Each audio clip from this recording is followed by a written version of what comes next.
week in racing. It's time to recap it.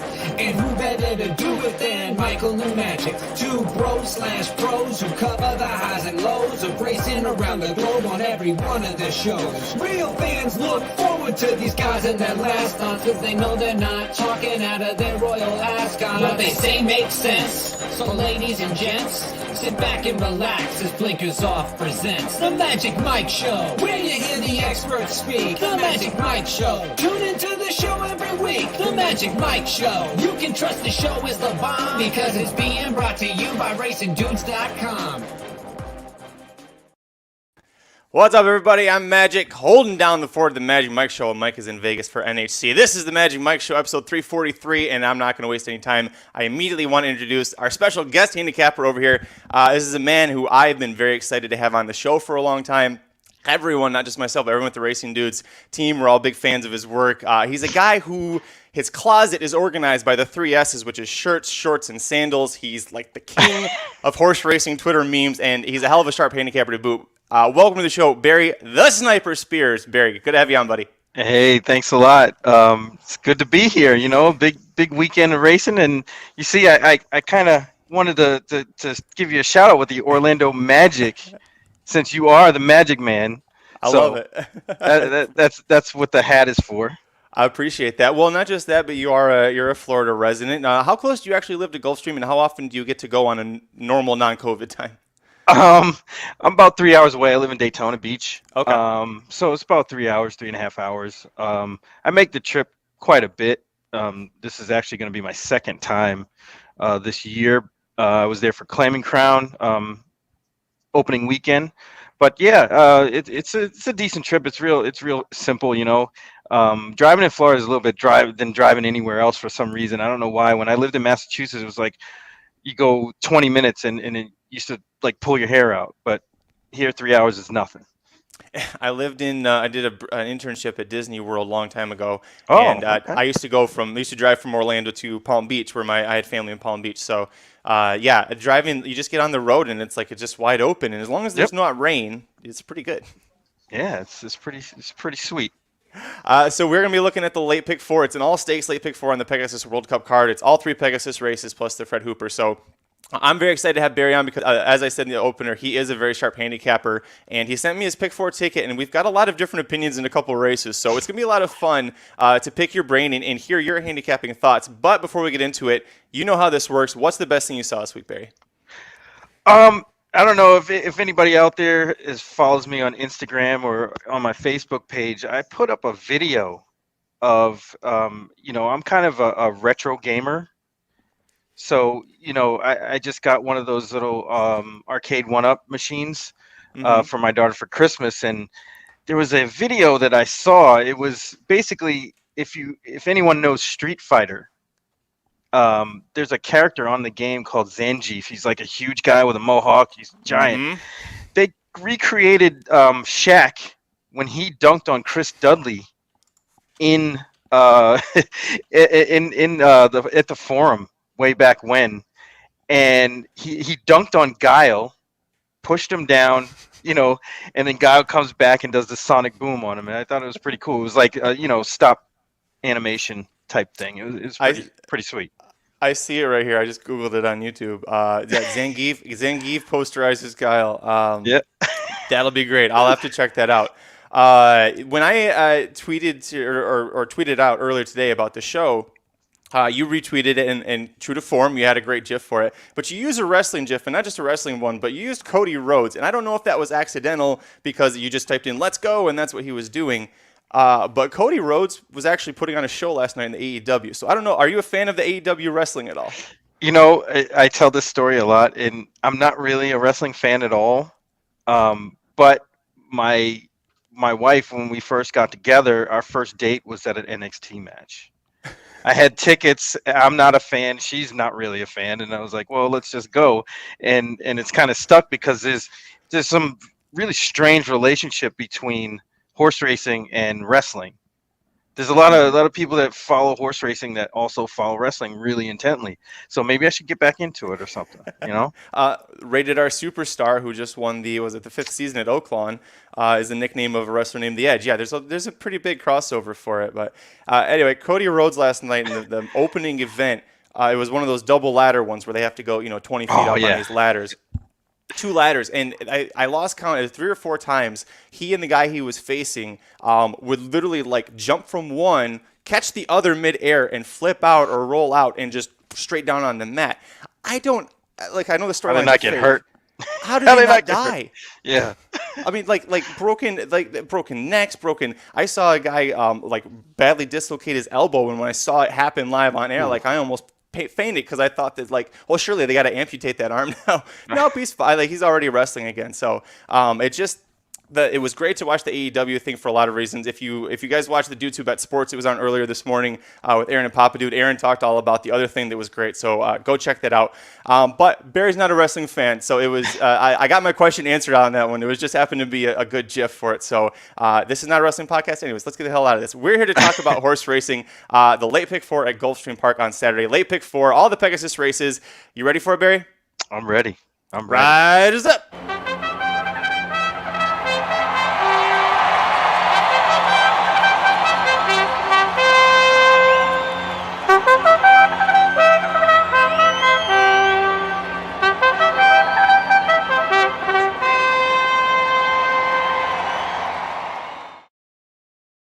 All right, kicking off the late pick 4 sequence at Gulfstream Park Saturday, January 29th. The first running the newly named Grade 3 Pegasus Filly and Mare Turf, a field of 11 older and filly mares going to mount the 16th on the grass here. Favoritism is on number 4 Regal Glory, 2-1, by far the classiest horse, right? Exiting a Grade 1 win, almost won a Grade 1 race before that.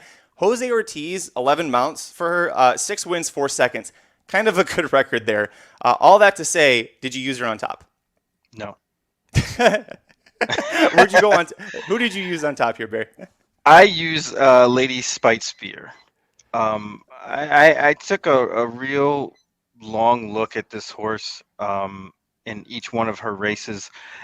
I think she's just getting better every time. The last race she had kind of an excuse. She ran hard the whole way around, tremendously hard. Even more than what the past performances, and it seemed like the time kind of said it. Visually she looked like she was really working hard. Definitely benefited from that race and may get a favorable pace scenario here on Saturday.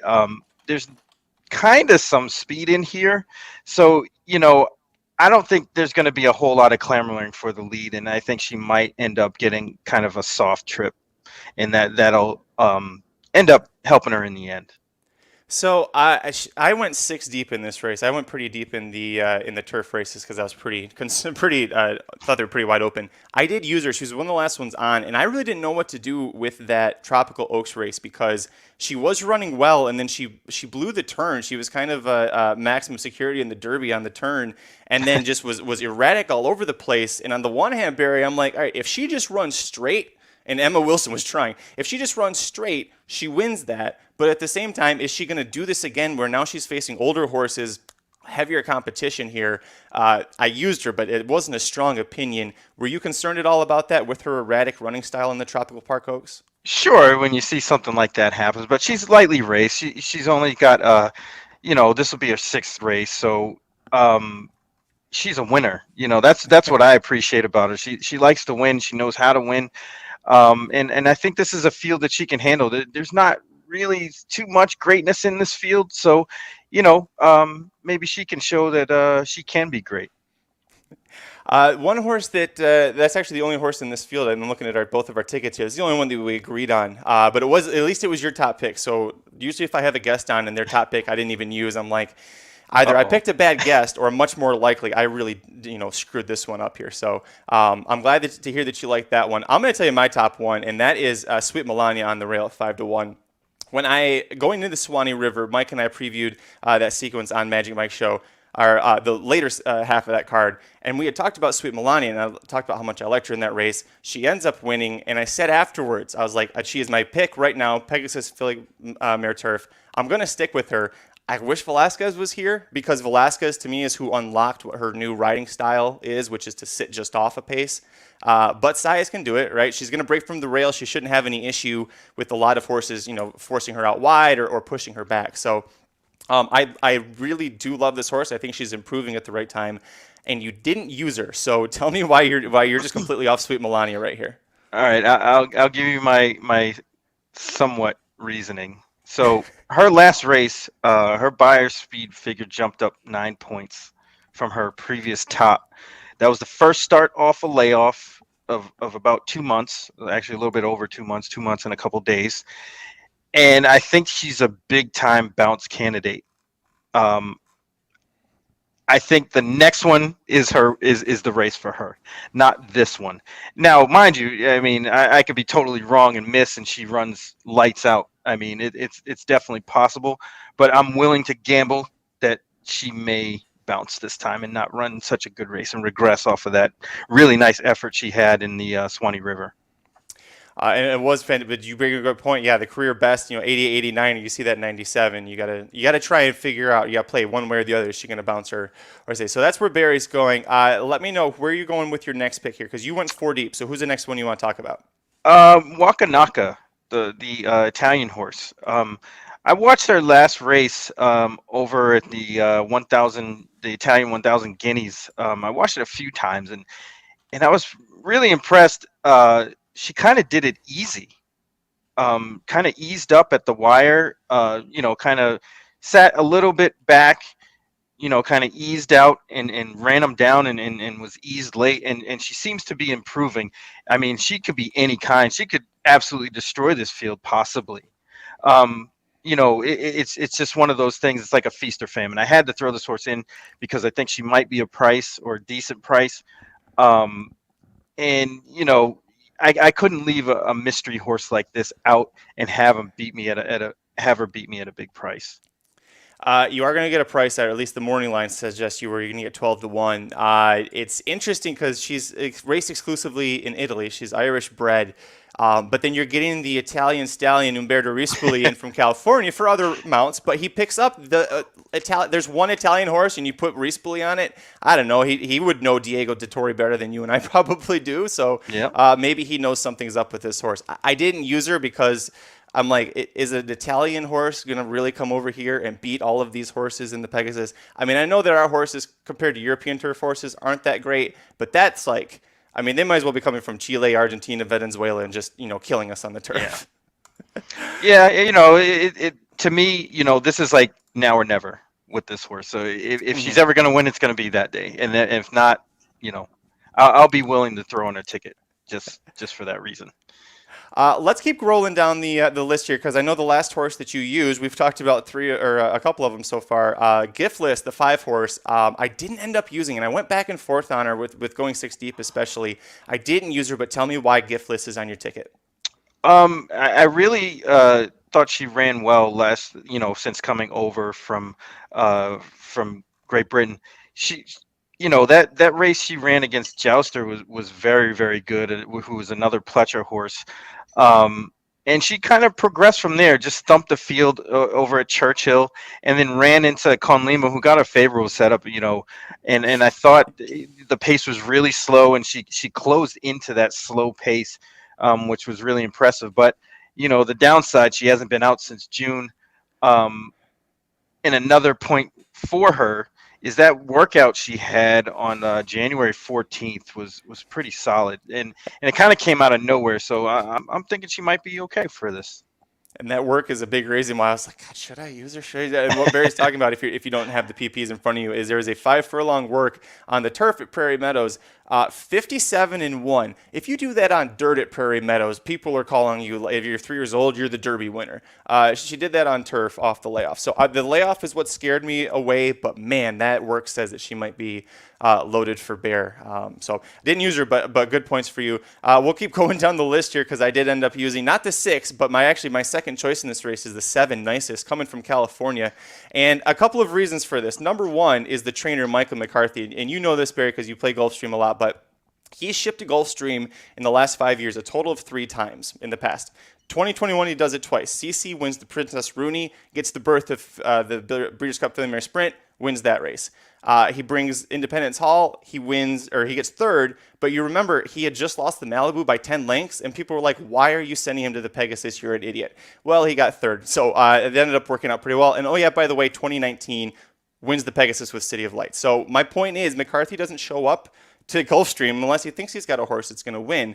And you've got a horse that's owned by one of the 2 main Japanese breeding and ownership groups, Katsumi Yoshida. Coolmore breeds the horse. You can look at just the royalty there, American Pharoah, a Montjou mare. So distance, turf, those should be good for her.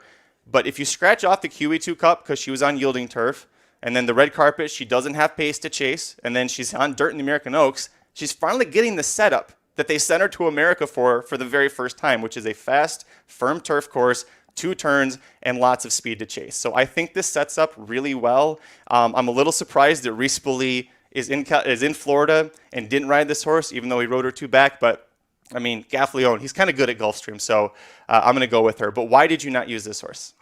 I just have a, and this is going to really sound bad. I have an aversion to West Coast turf horses coming east. And those horses that you mentioned that McCarthy had sent, they're all dirt horses. The turf horses have a different effect here. I know when Mo Forza came for this race a few years ago, or was it last year? No, it was the year before, I think. Yeah, whenever it was, yeah. But he's razor sharp at the time and just didn't run a step. I mean, just if you look at it, if you ever see his past performances and you're like, what happened there? and it happens a lot. And that's the only reason why I didn't use this horse. I agree with you in like every situation, everything that you said about this horse. If this horse was coming in from, let's say, Fairgrounds, I probably would use him on a ticket. It's just my personal aversion to these California horses on the turf at Gulfstream. It just doesn't work for some reason. Listen, Mike Somich might be in Las Vegas, but you sounded exactly like Mike right there. That is exactly why Mike would have said, "Don't play nice." I'm serious. So that was I'm really glad that you said it. As soon as you said that, it's like it's like Mike's here. It's like Mike's not even left. So yeah, no, great argument. And because I'm going to use an argument kind of similar to that later for a different horse, the argument that you used. Summer and Saratoga, the 8 horse, is the last one on. I'll go quick. This horse is going to need to be able to chase in, but she's second off the layoff for Sharp, who's the king of Fairgrounds, and he scratched her out of a stakes race at Fairgrounds to come here.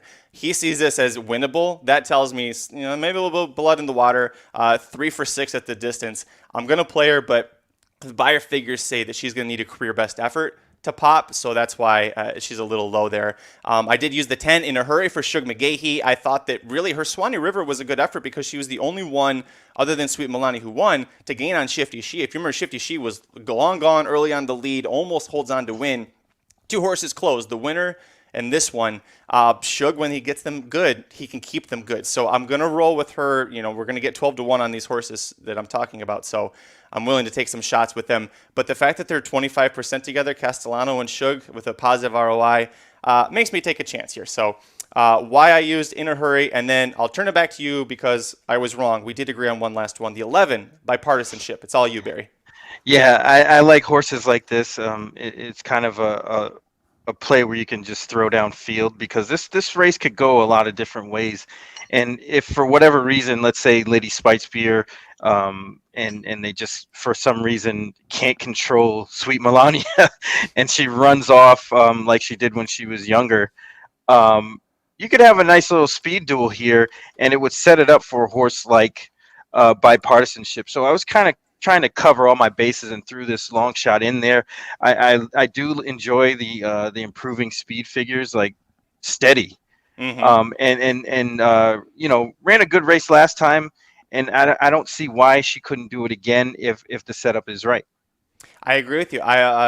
The Tropical Park Oaks, I thought that she actually, it's the same race where Lady Spitespear was running erratic that we talked about to start this race, right? Bipartisanship, I don't know how Paco found that whole, I guess I know because Lady Spitespear created it for him, but when he said go, she took off, and the way that she took off on the Gulfstream Park turf, it looked like a Chad Brown horse in New York in a grade 1. It was just like when she needed to go, she was gone.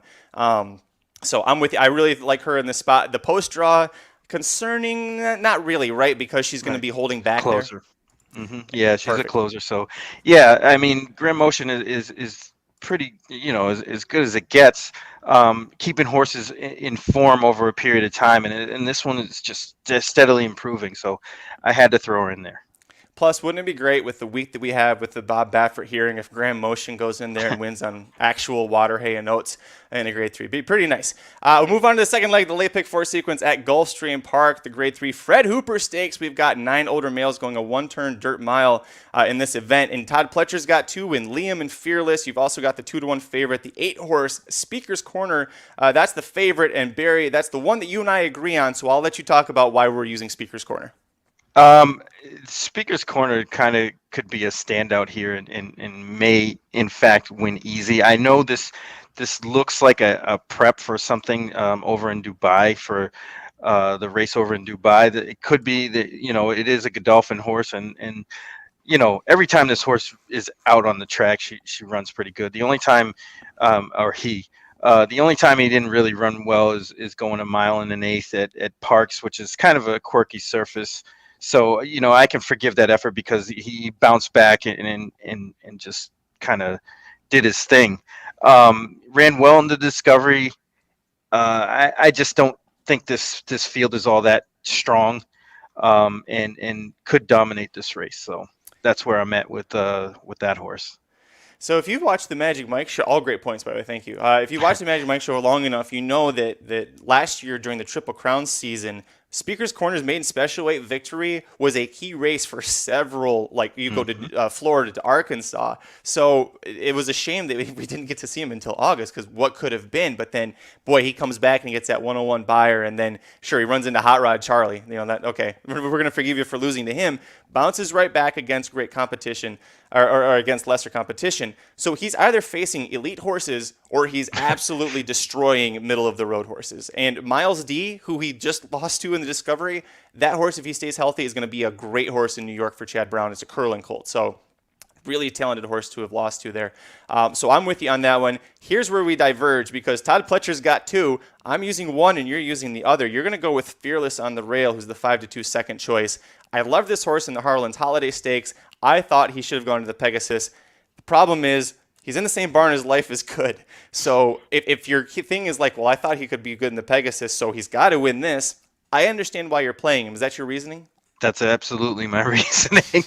I mean, the horse is just razor sharp form. This is a softer field.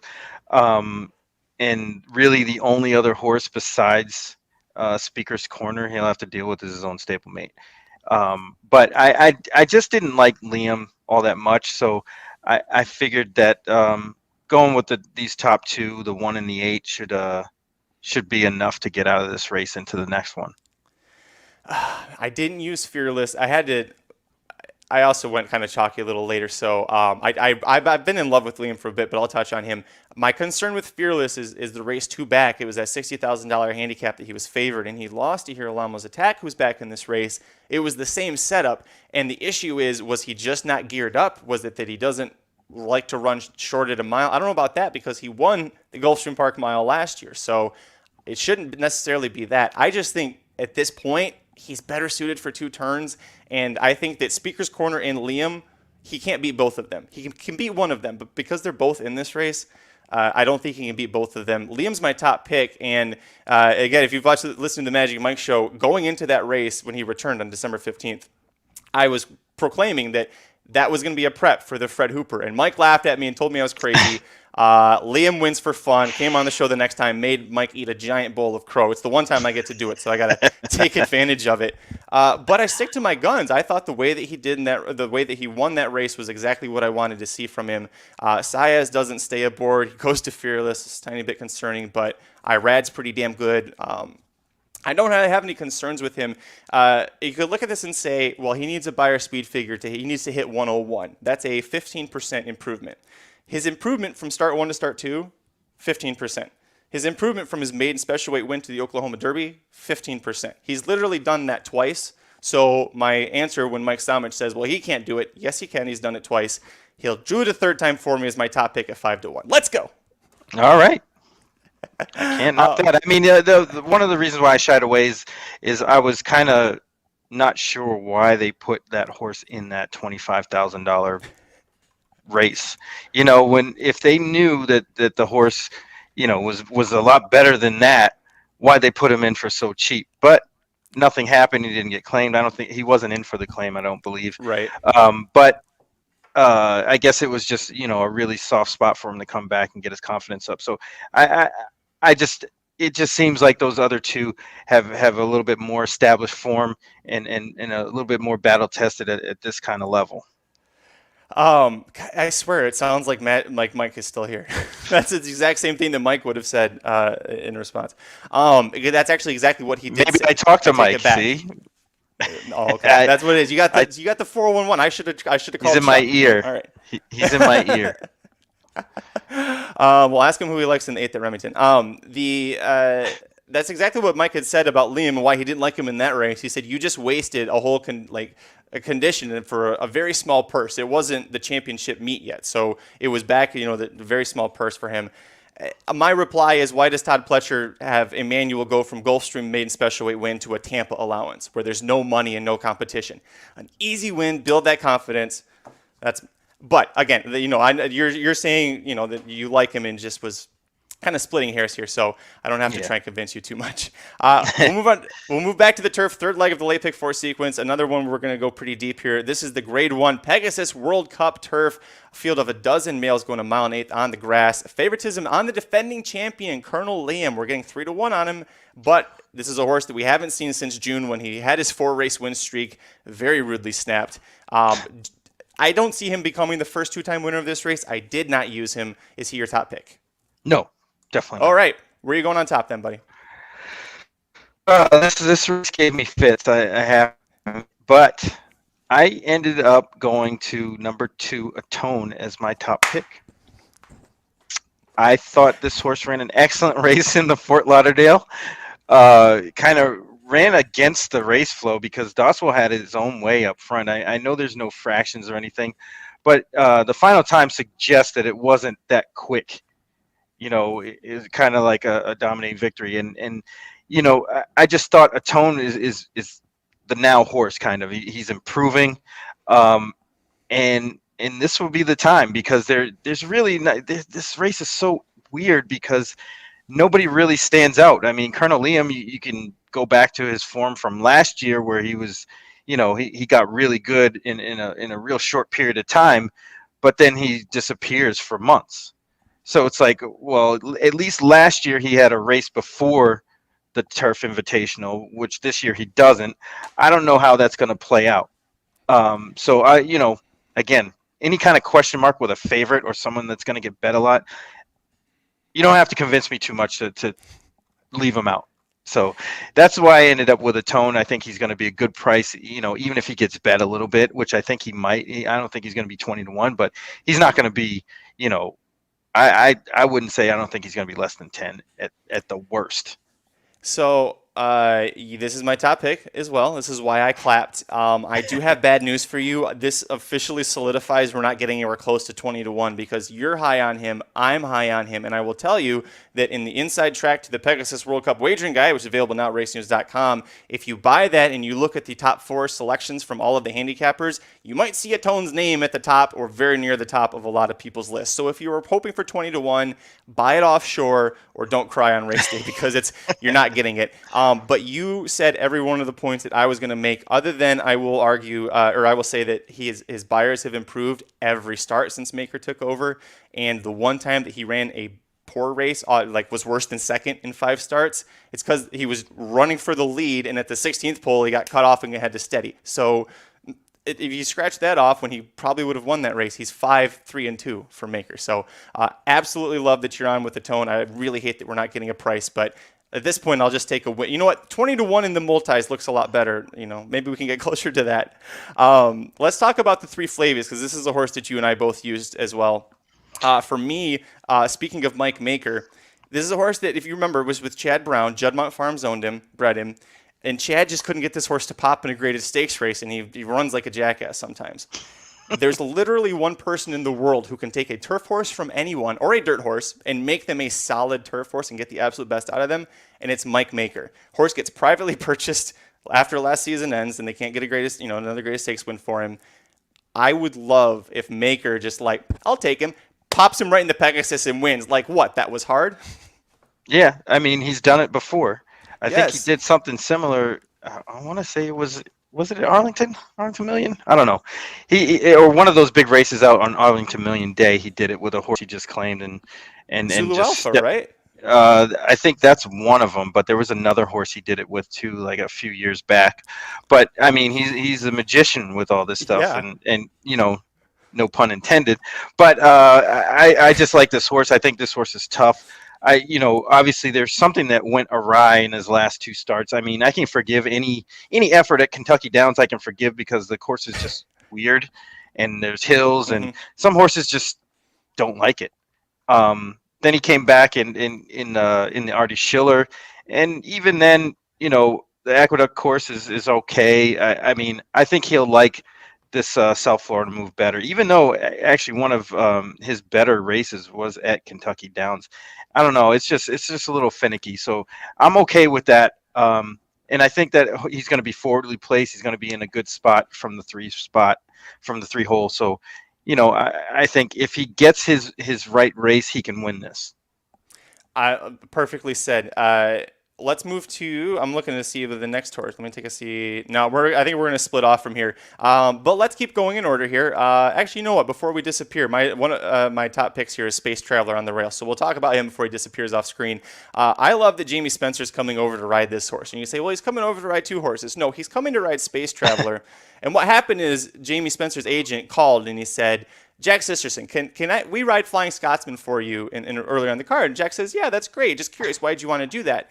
Well, we'd like to get Jamie in for a workout on the grass to see what it's like, but we don't really know that he'll make it. So instead, we know Flying Scotsman, he'll be out in front early and last about 5 furlongs. So it'll be similar to a workout. So we'll just let you ride Flying Scotsman as a prep for Space Traveler. So Jack, I think, will get a cut of the purse if Space Traveler wins this. But He really should. Space Traveler, I can make an excuse for every single one of his races in America why he lost. First of all, the Mr. D, 0 pace. Every horse gets an excuse for that. The Woodbine Mile, that's a one turn, not his setup, not his preferred thing to do. Goes back to 2 turns for the Keeneland Turf Mile and runs pretty well in that. Has some traffic trouble in the stretch, but runs well. Goes to the Fort Lauderdale, and he looks a little rusty, but now we're going to put the blinkers on him. And now, instead of having that super far outside draw where he was all the way in the parking lot, now he's on the rail. And now we're getting blinkers, and now we're getting 12-1 instead of 3-1, and I'm getting Jamie Spencer, one of the best riders in Europe. So I love this horse. Just tell me real quick, Barry, why you didn't use Space Traveler. I just don't think the horse can just finish races. That's really my only beef with him. I know last time they really weren't trying to win. I think I remember hearing that the connections just were kind of use this for prep for this race. So I wasn't expecting anything. I was actually kind of surprised when the horse ended up getting bet quite a bit. So I expected improved effort for sure. I just think it's going to be a tough task, especially with those other two that he faced last time. He does get a favorable post position in comparison, but I just liked a few others better. I just saw Michael Myers, if Flying Scotsman's now winning. I just put him in the winners. That'd be really. I might throw $5 on him now just because I did that to him. Dennis, I saw your question. We'll get to that in a little bit. But let's keep going here because Barry used the 4 March to the Arch. And if you're not paying attention to Gulfstream, Mark Cassidy and Edwin Gonzalez, good Lord, they're hitting 1 for every 3 mounts together right now. It doesn't matter, turf, dirt, synthetic, short, long. It's all over the place. So you're using him. You're getting a square price at 20-1 because he hasn't won since July. But talk to me about why you like this horse.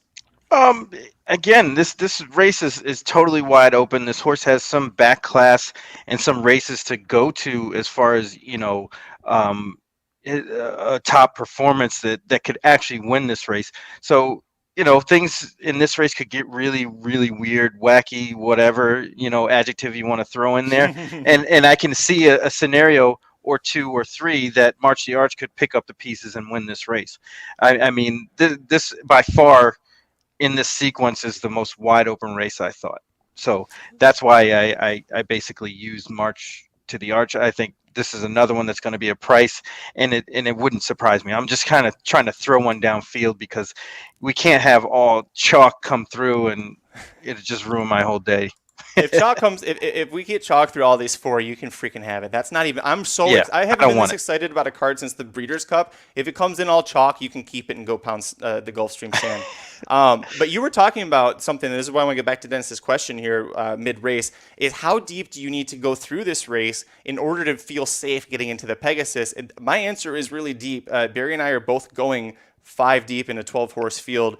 12 horses. Barry, at one point, I briefly looked at this and was like, could I single in 2 legs and hit the all button in this race? Because this feels like this is where the most fireworks could happen. Yeah, absolutely. I mean, I'm not one to go all personally because I just don't think that in I knew any that about race, you. in any race that every horse has an equal shot. So I'm always going to eliminate horses. I'm never going to play all. But I mean, you can make a case for literally all of these horses. If any one of these horses win, I would not be surprised at all. I would be slightly surprised, and probably you because of your hatred for California horses coming to Gulfstream, if the 5 hit the road 1. But I would be very happy because Dan Blacker is a genuinely good human being. So all the good things for Dan Blacker. But we didn't use him. We'll move on. You did use Colonel Liam, and I didn't. I'm sorry. No, you didn't No. either. And we talked about that. So we're No passing chalk. on him. No chalk Chuck- zone. No chalk here for that one. The 7 Doswell was a horse that I think was last on for me. I went back and forth on it, but Mary Bishop in the chat is a big Doswell fan, so I'm glad that good timing on that. This horse runs really well at Gulfstream, first of all. Wins the Fort Lauderdale, and I agree with you. A very slow race, really, even though we don't have the fractions, but visually it looked slow. He didn't get any pace pressure. I don't think that's really what he wants to do. I think he likes to sit just off of whoever's leading, which is odd because his 3 career wins, they all came setting the pace. But if you look at what a lot of the riders have tried to do with him, they like to pull him back a little bit. Excuse me. That race also, the Fort Lauderdale, we were expecting one horse to go to the front, which was Analyze It. And when he didn't, Doswell just kind of inherited it. So he's coming off a career best effort. Barkley Tag showed with Tis the Law that when he's got a horse that's really, really talented, he places it properly. I'm going to use him in this spot. But again, he was the last one on for me, and you're not using. Do you want to say why? The same reasons, pretty much. I just don't think, I don't know what kind of what kind of effort you're going to get on Saturday after that, kind of gifted lead that he got last time in the Fort Lauderdale. So, I don't think the setup is going to be favorable. The race kind of looks a little bit more competitive than that one, which kind of opens it up for other horses that may close. I don't know if they're even going to try for the lead. It's kind of, maybe they will. I'm not really too sure. And that's another reason why I'm not really, I got a tough read on that horse, and he doesn't look like somebody that I want to use anyway. Someone who definitely we didn't use is the 8, which is funny. Chad Brown has 1 horse in the Pegasus World Cup, and in years past, you'd be like, you've got to use him. But this is not domestic spending, so I didn't use Sacred Life, and you didn't. We're going to chuck that horse. I think 6-1 is a bad price on. Maybe I think you're paying for the name on the jersey a little bit there. There's another Mike Maker horse here that we haven't talked about that you're using, and that's the 9 Field Pass. Go ahead and talk to me about him. Yeah, another one. This reminds me of those kind of races where they take turns beating each other. Mm-hmm. And I can see that kind of scenario. And usually when that happens, you get a wide open field like this, and somebody who's not getting bet is the one that ends up, getting the trip. And I can see a situation where this happens with Field Pass. And I know I'm kind of breaking my rule a little bit. He ran last time at Del Mar, but he's not really a California horse, at least not over the last year. So he's been running well. He's in good form. I just don't. I couldn't leave him out in a race like this because there's so many question marks. There's so many ways it could go, and it's so wide open. He wasn't the worst here, and I think he can be forwardly placed and get a nice stalking trip in case it's a slow pace. So he's going to write his own ticket and probably get a nice little run. So it's up to him to finish it off, and I gave him a shot. Hey, I can't blame you. I mean, by speed figures, it says that he's right there. By class, whose face, it says he's right there. But one thing for me, I just talked about we're not using Sacred Life, and the 2 of them went back and forth. in their last 2 races, knocking heads. I agree with you. He's not a California horse, especially if you race at Del Mar in November. That you're not a California horse. That's literally the only place that you can run for money and prestige at that point of the year and actually get a good grass course. Reese Bully's going to be riding for Maker. Reese Bully rode for Maker quite a bit at Del Mar when Maker was there in the summertime. You see they were 28% with 25 mounts. So Reese Bully gets some good horses for Maker. They work well together.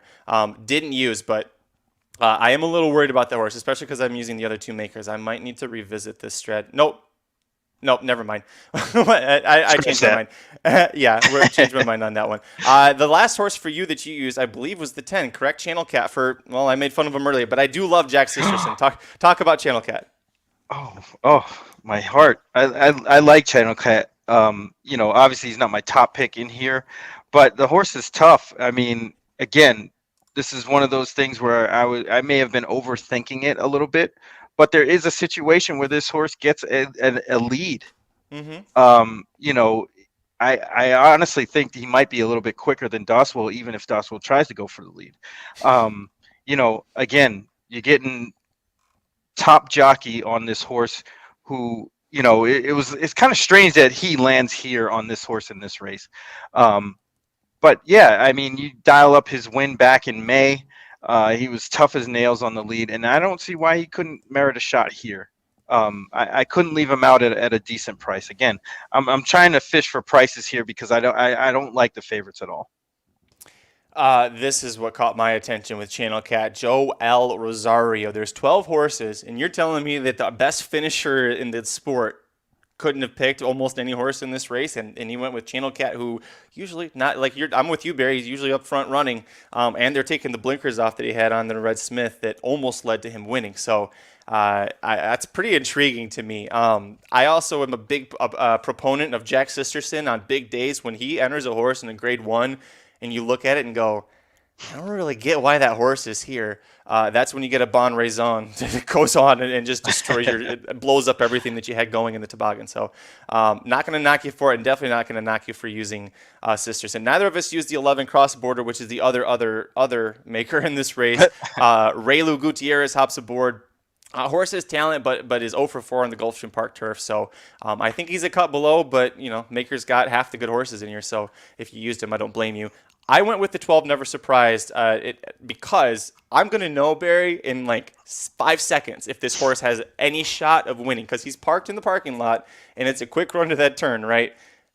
Size has got a quarter horse in out. If he gets a clean break, a quick break, and somehow clears and crosses over, pulls a flow on gun runner, this horse could go gate to wire. If he doesn't cross over, if he doesn't get a clean break, I got 4 other chances in this race. But he is fast. I mean, look at what he's done. When he doesn't get pressure, he just keeps winning. And one thing that Mike taught me a long time ago when I was first getting into sport, with Pletcher, watch where he takes his horses, because he's always in New York and Florida in the winter. He debuts the horse at Aqueduct before the championship meet. Horse wins 2 straight, brings him to Gulfstream for the championship meet, then brings him to Saratoga, keeps him with his best string, and as soon as the Gulfstream Park championship meet opens again, comes right back down and wins the Tropical Park Derby for fun. If the post wasn't so terrible, if he was like mid-pack, I'd probably be 3 deep, and this horse would be a lot higher. Yeah, absolutely. I think him drawing the outside changed the whole complexion of this race, and if he was in like the 7 hole, I probably wouldn't have gone this deep and tried to play a smaller ticket for a bigger amount. But since he's out there, that causes a lot of problems. Even if he is able to clear, he may have to work too hard. There's a lot that could go on, and I'm just betting against him getting quite an easy lead, especially with Rosario riding Channel Cat. Although the one time that Rosario did ride Channel Cat previously, he did come off the pace. So I don't know. It's a rider's race here, and I think Size has no choice but to kind of gun it, and that might end up hurting Never Surprised in the end. Wouldn't be surprised if he kind of takes him all the way around and loses right at the wire. It could happen, yeah. I think that you said it best. This is a riders' race, and we've got several of the best riders in the country, plus Mr. Jamie Spencer in town for this one. So it'd be very exciting. But if you want excitement, this is the race. This might be the race of the year, and it's always great when it's like it's January. That was the race of the year. We'll see in 2023. But the Pegasus World Cup, the showdown between Knicks Go, Life is Good. We've been waiting since the Breeders' Cup Classic ended for this showdown. You've got to pick one. You did pick one. We're both singling the same horse. Barry Spears, make the pick. Who's winning the 2022 Pegasus World Cup? Life is good because life is good. Life is good for us. Right. Exactly. I just think he's just faster than Knicks Go as a speed entity, because Knicks Go kind of rations his speed out over the course of a race. I mean, he's quick, don't get me wrong, and he's very quick. But I just think, pure unadulterated speed, Life is Go is more. If you go back to Knicks Go's Met Mile and his Saudi Cup, 2 times he was headed, he backed up, and I haven't seen any fight. And Life is Good kind of really earned my respect when he battled with Jackie's Warrior. I mean, he just went at him and just lost by a neck. So I just think Life is Good. It's his time. I should just you could have just had the Magic Mike show and it just would have been you, because you've either said all Mike Somich things or you've said me things, and you've taken so many points that I was going to make, and thankfully, because that makes me feel better. If you're seeing the same thing I am, all right, that makes me feel a lot better. Listen, between you explaining it right there, and then if you listen to Aaron Halterman on Do 2 Bet Sports this morning, or if you catch him on Blinkers Off when he's with Jared later today, I'm sure he'll make the same exact case. But he says it so perfectly, and Barry alluded to it. When Knicks Go is headed, on the second turn, he doesn't fight. And that's the key. That's Aaron laid it out perfectly, that all Life is Good needs to do is, it doesn't matter where he's at, if he's setting the pace or if he's sitting behind, keep Knicks Go pinned in, because if you've seen Knicks Go in one race, you've seen him in all the races. If there's nobody pushing him, he's like in the 5 path off the far turn, right? And then what happened in the Met Mile and the Saudi Cup that Barry's talking about, a horse ahead of him kept him pinned inside, prevented him from just carrying that speed and that momentum out. He had to force himself to slow down to corner. That slowing down, that's what kills him. That's why we're both using Life is Good to single. But I'm curious, because there's a lot of you people watching here. Let us know in the comments, who do you think is going to win this race? Because I'm very curious. The split seems to be leaning towards Life is Good, but Knicks Go is the 6-5 favorite. And what the hell has he done wrong other than lose the Saudi Cup, He really hasn't. I mean, it was just, it kind of stood out to me when Mischievous Alex just saw his face when they both saw each other, and Knicks Go just didn't carry on. And even if you go back to when he lost that 7 furlong race at Keeneland, kind of did the same thing. He ended up finished second that day, but it's very hard to explain, but when you see it, and Life is Good is it. I agree with you. One of the last points I'll make here is that Aaron Halterman, after the Jerkins, when he lost to Jackie's Warrior, and you can blame the ride, you can say whatever it was, but a valiant effort nonetheless. Aaron said if they spot this horse properly, he will never lose again in his career, and he can run all the way through his 4-year-old year. I agree. The Kelso was the right move. The Dirt Mile was the right move. The Dirt Mile, by the way, has produced 2 Pegasus World Cup winners, including Knicks Go. We've never had a repeat winner, and I think I can't remember, Barry, if it was with you and Chuck. You guys might have said this. Please correct me if it was. But whenever you have a showdown between 2 horses in the Pegasus, there's always the established veteran who's on his way out, and you've got the hot up-and-comer who's lightly raced and fresh. The lightly raced fresh one has always beaten the outgoing hot shot. So Knicks Go, I love you. A dead heat would be amazing. I'd love a stretch bell that ends in a dead heat, but we're going with Life is Good. Yeah, I see Dennis Trusty put up, asking us who has a chance to hit the board. The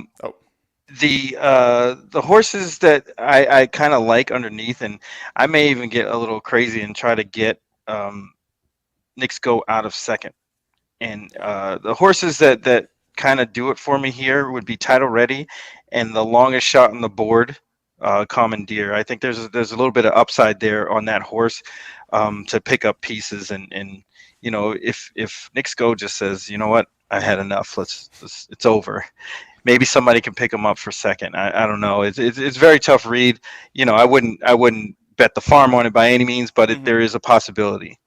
I'm with you, Barry, because history shows that when you have two horses in a showdown, one wins and the other one's not seen. Like, where did Chrome finish? Where did Accelerate finish? Nowhere close to the winner. I think if you're going to play an exacta or a trifecta, you single Life is Good or Knicks Go, if that's where if you like one of those two horses, single them on top, and then just go crazy with long shots in second and third and fourth. You're going to get a price. If it's not one of the two horses, you're going to get a price that's more value than what you probably should. You brought up Title Ready. Dallas Stewart loves to hit the board in races like this. This horse wins the Louisiana Stakes. He sends him to Dubai. Chess Chief is a horse where you're like, if he hits the board, if he got third in this race, are you really going to be like, I'm surprised? You're going to be like, God damn it, I knew he was going to do that and I didn't play him. Yeah, well, my thing with Chess Chief is if that horse thinks that he's running at fairgrounds, he'll run. If he knows he's not at the fairgrounds, you can forget it.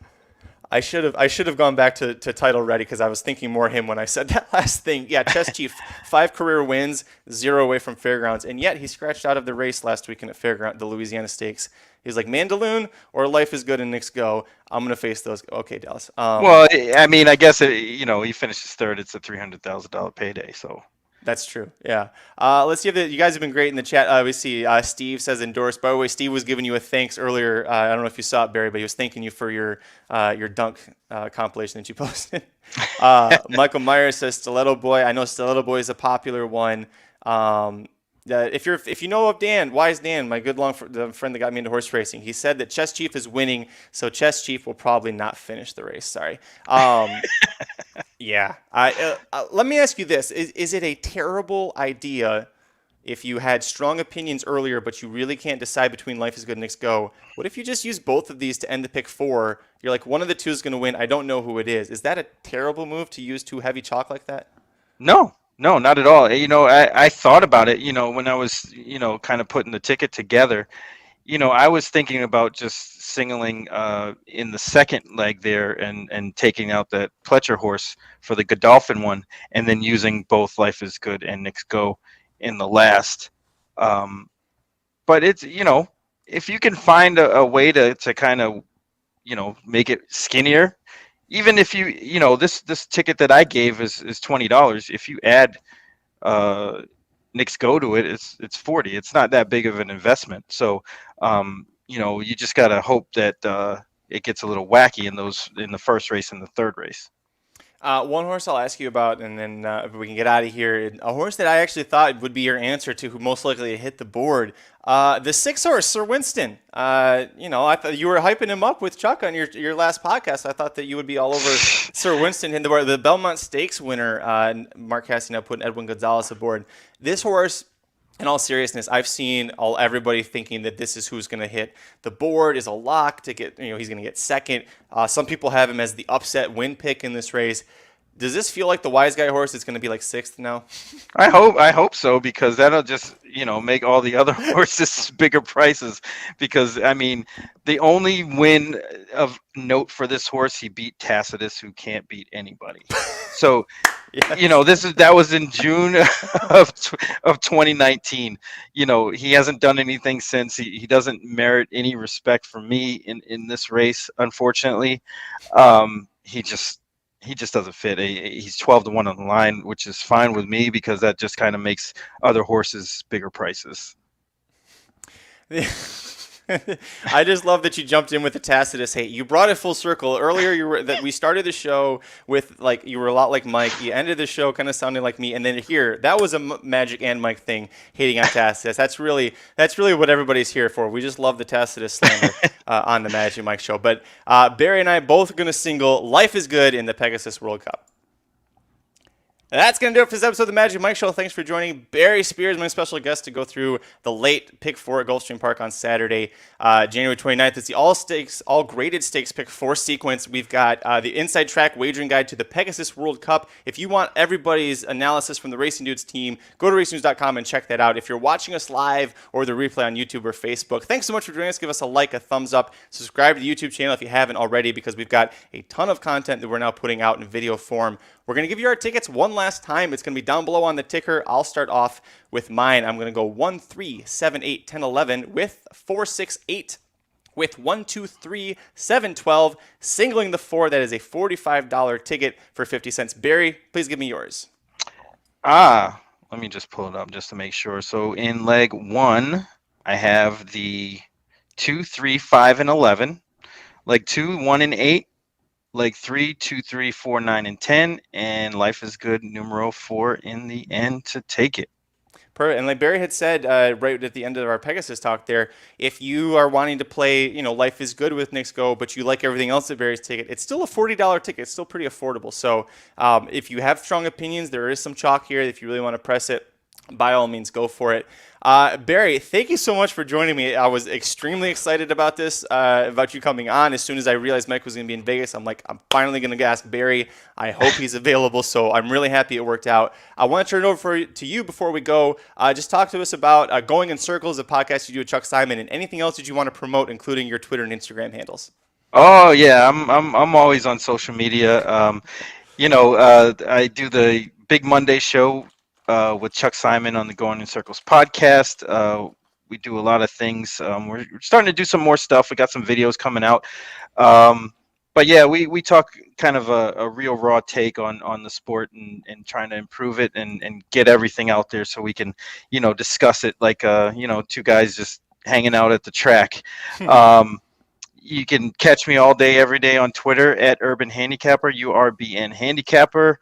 You can find me on Twitter. on Instagram. I think it's B_Spears_sniper. And it's kind of a less horse racing account. It's more just memes and videos and things of that sort. But yeah, there's my Twitter page. So I'm always on there. This photo of you and Jerry Bailey, because if you ever forget how small jockeys are, this is just such a great, it looks like he's on an Apple box too. There's no way I believe that you and Jerry are standing on the same level. We weren't. Right there. No, we weren't. No I was standing on the step below him. I mean, look at how tall are you, Barry? Are you 6'4"? About 6'4", yeah. Okay, so that's what I am. I was guessing that's what it is. I'm just looking at your hand. Your hand is as big as Jerry Bailey's head. And I'm not teasing you. I mean, I've got long fingers, but I definitely don't have. There's no no muscle or meat to there. But yeah, that's incredible. Anyways, this is Barry's Twitter page. He's got plenty of great stuff over here. So if you're not following him, first of all, what the hell's wrong with you? But make sure you go do that. He mentioned with Chuck Simon, they do the Going in Circles podcast. The Big Monday show. And what that is, if you're unfamiliar, is it's less handicapping and it's a lot more news. But there are other news shows that I used to listen to that were a little too PC or a little too kiss-assy of Baffert. So it's nice to have guys like you and Chuck who know the inner workings of the industry. And you come to it with different backgrounds. Chuck's a very diverse background as well as you have. So it's great to have that be like a good news source, because you're not spinning, you're not BSing, this is what's kind of wrong and what we don't like, and here's how we want to try and fix it. So make sure you give those guys a follow. Any parting words before we get out of here, Mr. Spears? Yeah, everybody, actually, as a betting aside, if you hit the early pick 5, yeah, you could probably retire, because that looks impossible. But if you're taking a shot on that card on Saturday, but I'm probably gonna boost up that amount of the ticket, not just a 50 center. So trying to hit it for a couple of times at least. Right, we're trying to make our own $3 million purses this week. That's right. But listen, it's not only great that I had you on, but you brought in some new folks here to the chat, which is great. Frank says Barry equals ratings. Hell hey, yeah, I see Mary, Mike Myers, everybody, Yep. Fred B. But you know who didn't show up is Vinny Blunt. So Vinny, you know why Vinny didn't show up? He already knew we were going to hate on Tacitus. That's why he didn't even bother. But Mary says, going in circles is a legit way to spend Monday night. Great insight into the larger world of horse racing. Really fun. Tune in, everyone. I couldn't agree more. Before we get out, I forgot there is we got football to talk about real quick. Dennis wants to know, we've got Kansas City versus Kansas City versus, I was thinking about Super Bowl. Kansas City, Cincinnati, and then the Rams. Who are you going with? KC, because the Bengals can't block my daughter who's 8 years old. So And freaking adorable too. Whenever you post things about her on social media, I'm like, I didn't think I'd ever want a daughter, and then I see pictures, stuff like that, I'm like, man, she's kind of cute. Maybe a daughter would be fun. Between you and Mike, I'm like, God, why you guys have cute daughters? And then 49ers at the Rams. Where are you going with that one? Niners. Ooh, okay. Well, yeah. we were together with the Chiefs there, but listen, to make sure that the Racing Dudes website doesn't literally die over the weekend, let's all hope that the Kansas City Chiefs go back to the Super Bowl and can try and win the title again. But Barry, thank you so much for joining me. He is at Urban, URBN, handicapper on Twitter. I am at Curtis Kalleward, the corporate overlords at racing_dudes. Go to racingdudes.com. The inside track to the Pegasus World Cup wagering guide is now available. Go get it. We'll see you folks at the track. Thank you for joining us. I'll be back on Monday with maybe Mike, somebody. We'll figure it out. But good luck, everybody. Barry, thank you again. Good to see you, man. Thanks for having me. Cheers. The Magic Mike Show, where you hear the experts speak. The Magic Mike Show. Tune into the show every week. The Magic Mike Show. You can trust the show is the bomb because it's being brought to you by RacingDudes.com.